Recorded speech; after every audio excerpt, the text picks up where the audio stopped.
Let's get straight to it. I don't know what to say about this offense. It was 0-0 at halftime. 0-0 the score was until the fourth quarter. Can I talk my talk? Talk that talk. This is the recap video to this game that I just witnessed between the Minnesota Vikings and the Las Vegas Raiders. I don't know what I just witnessed, y'all. I need y'all to let me know in the comments below. What do you think about this game? The Minnesota Vikings won. Greg Joseph missed the field goal early, and he made the game-winning field goal late. But let's get straight to it, man. The first possession, we go 3-and-out. I should have known things were going to be bad. I should have known because I was thinking it can't be any worse than what happened against the Chicago Bears. I said it can't be worse, but it got way worse than that. That's the problem about this offense. It's getting worse as the weeks go on. And now I'm starting to feel like this. It's completely Brian Flores' team. Can I talk my talk? Talk that talk. Make sure you hit the subscribe button and the like button is definitely going down. It's amazing how we have an offensive-minded head coach and we can't score more than 3 points in a whole dang on game. I don't understand it. I don't understand it. I love the Minnesota Vikings, and I'm a diehard fan for life. Philly, everything. Besides, when it comes to football, I'm a diehard Viking fan.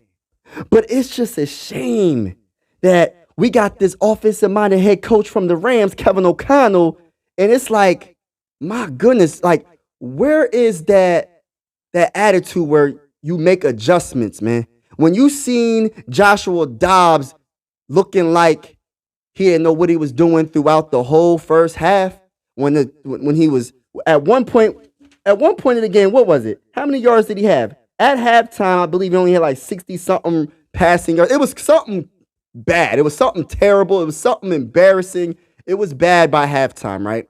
Why didn't you have the courage? And I know being a nice guy, you can't always be a nice guy, Kevin O'Connell. You gotta be a little mean sometimes, brother.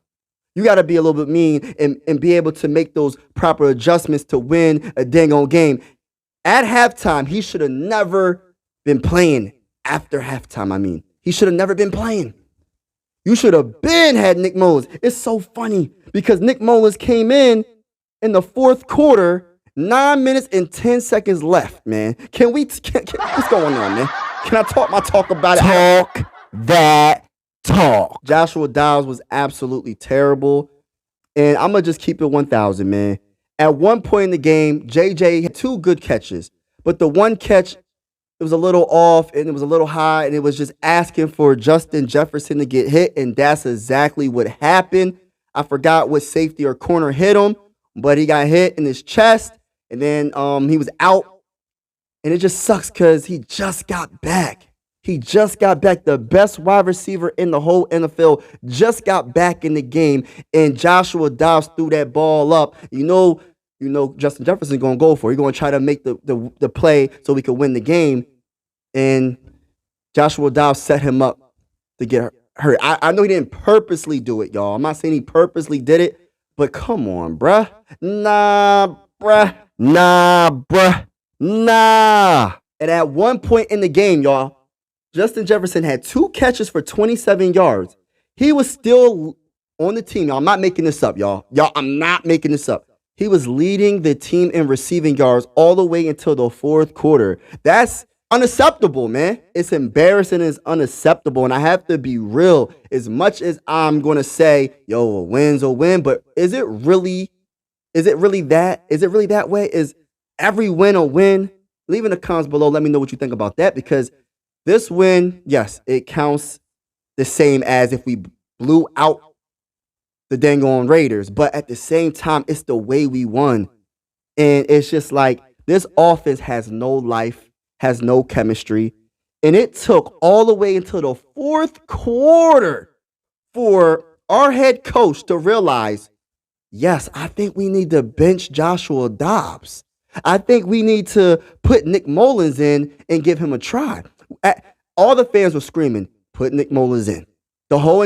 After the first quarter, I said, man, this boy looks bad. He looks worse than when he was going against the dang on Bears. You know what I mean? I was like, yo, put somebody else in. Jaren Hall, I'm not sure if Jaren Hall if he's hurt or he wasn't active on the roster this particular game. They put Nick Mullens in. But you realize when Nick Mullens came in, that first play, I thought it was going to be an interception. It was tipped, and then it went right in the hands of TJ Hawkinson. And I was like, I was cheering and everything. I was like, yo, we got some offense finally. And then a penalty happened, and then we punted the ball. But it still gave me a little bit of hope that we could possibly still win this game because the offense still looked at it better. It looked at the chemistry. And I understand that there was injuries throughout the game. You lose your best wide receiver in the first half, right?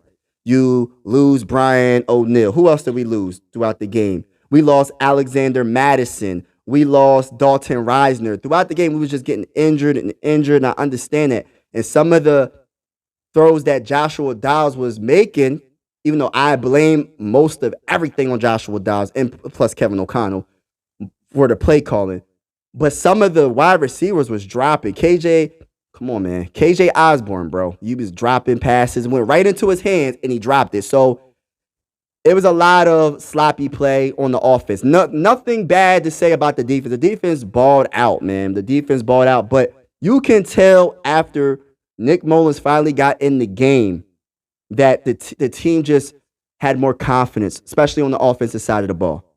You know what I mean? Let me look at the stats for Joshua Dobbs real quick, and then I'm going to get to this defense because I'm going to keep it 1,000.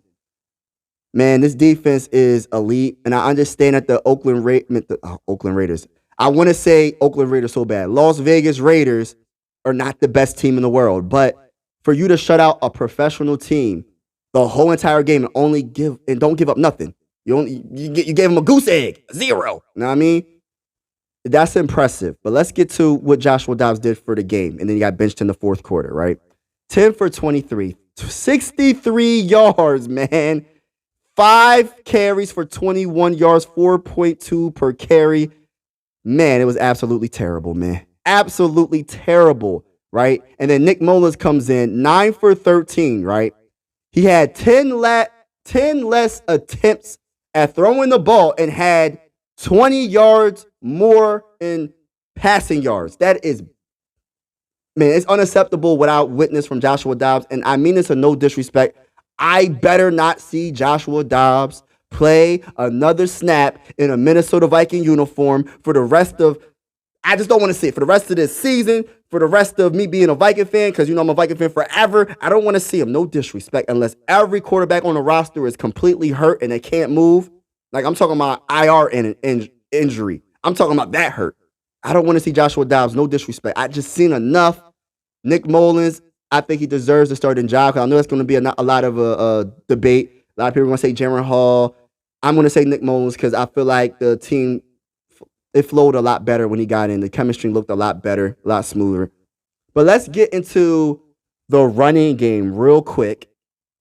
The running game. Alexander Madison, and unfortunately, he was having the best game of the season. 10 carries for 66. And when I say unfortunately, not unfortunately that this was the best game of the season for him. Unfortunately, he got hurt, would at least had 100 rushing yards. He had, for his average per carry was 6.6.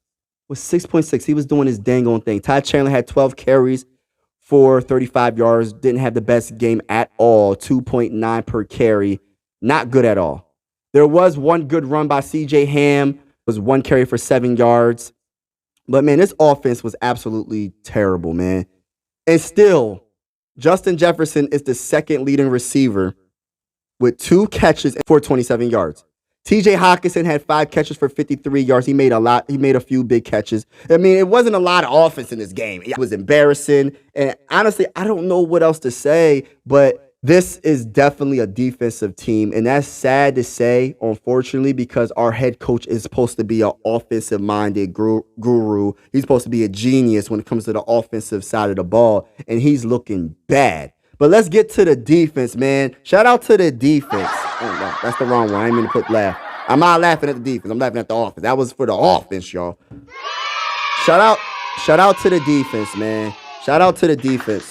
Skol for the defense. The defense won this game. The defense won this game hands down.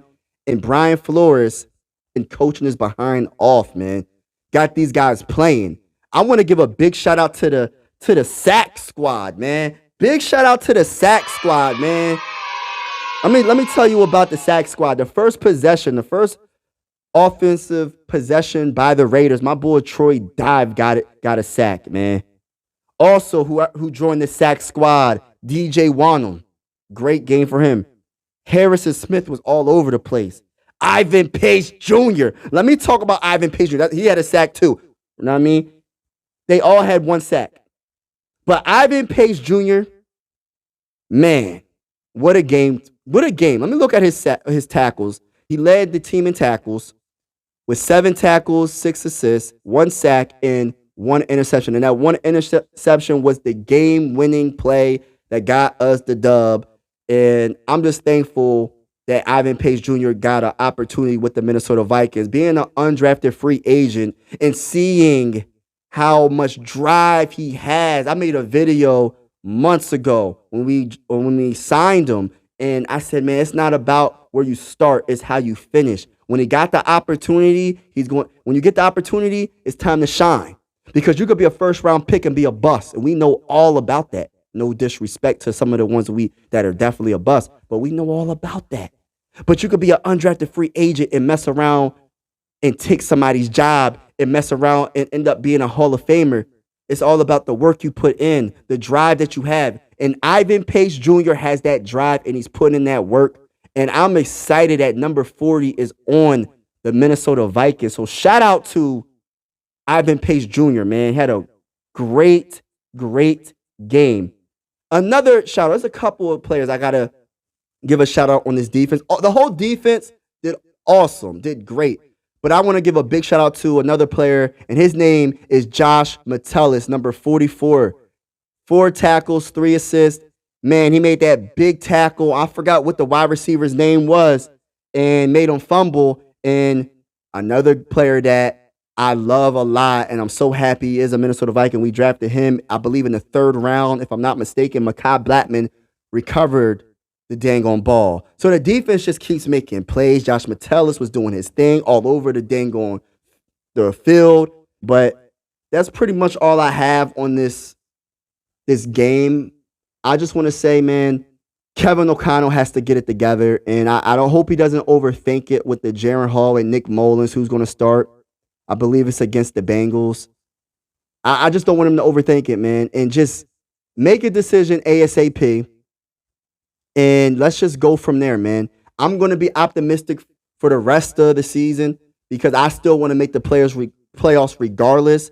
And I'm, as a Minnesota Viking fan, I can't cheer for my team to lose, man. I want us to win out. I want us to make the playoffs. I want us to maybe even win a division. You know what I mean? You never know what can happen. The Lions don't look good right now, man. They just got beat. They got the brakes beat off by the stinking Bears. You know what I mean? Even though we lost to the Bears, we lost to the Bears by 2. They lost by a touchdown or 2. So, I mean, Lions don't look good. Anything can happen, man. And we got to go against the Lions twice. So if we beat the Lions twice, that's 3 losses, man. That's two more losses for them. You know what I mean? So we'll see what happens if we can. I'm not going to guarantee that, but hopefully that's 2 more losses. You know what I'm saying? But anything can happen. No matter what, in 2024 NFL draft, I'll still want us to draft our quarterback. And I'm going to keep on saying that regardless of how the season finishes out, regardless if anything happens, whatever happens. Even if Jaren Hall plays good the rest of the games, I still want our quarterback. And I'm not saying we have to trade up all the way to the number 1 spot, but somewhere in that first round, I want to draft our quarterback. Let me know in the comments below what you think about this game. Let me know what you think about Brian Flores potentially being the head coach after this season if we don't make the playoffs. And shout out to y'all. Thanks for vibing with your boy. Let's get it, man. I'm out. This is the end of the video. I truly appreciate you vibing with the bull. Make sure you hit that subscribe and like button. I'm out. My Sports Vibes, thank you for vibing with me. Yeah. My Sports Vibes, thank you for vibing with me. I'ma talk that talk about the Sixers and the Vikings. I'ma talk that talk about the Sixers and the Vikings. Let's go. I really do this. I'm a hybrid fan. I'm a stand-up man. Yeah. They be hating on the squads, but they really a fan. I'ma talk that talk about the Sixers and the Vikings. I'ma talk that talk about the Sixers and the Vikings. Let's go.